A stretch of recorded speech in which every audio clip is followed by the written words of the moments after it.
Mga bro, humanda sa isang matinding pagpapakita ng lakas ng Philippine Navy. Sa darating na Balikatan 2025, hindi lang basta pagsasanay ang magaganap, isang live fire exercise na magpapakita ng tunay na tapang at kakayahan ng ating hukbong dagat. At hindi lang isa, kundi 3 major missile systems ang ipapaputok ng ating Navy sa Mariveles, Bataan sa April 21. Kumbaga, isang todong missile flex ito. Ano-ano ang mga halimaw na missile na ito? Unang bala, ang SeaStar Surface-to-Surface Missile, isang precision-guided missile na kayang lumusob sa kalaban ng walang takas. Pangalawa, ang Spike Nun Line of Sight o NLOS missile, isang guided weapon na kayang umatake kahit hindi direkta ang linya ng paningin.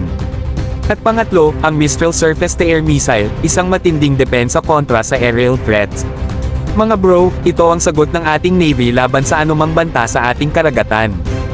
Hindi ito basta-bastang pagpapaputok, ito ay bahagi ng multilateral maritime exercises kasama ang US at iba pang kalyadong puwersa.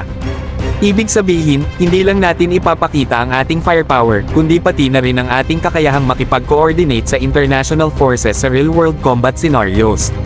Mga bro, kung noon tayo ay may kakulangan sa advanced weaponry, ngayon ay ibang usapan na.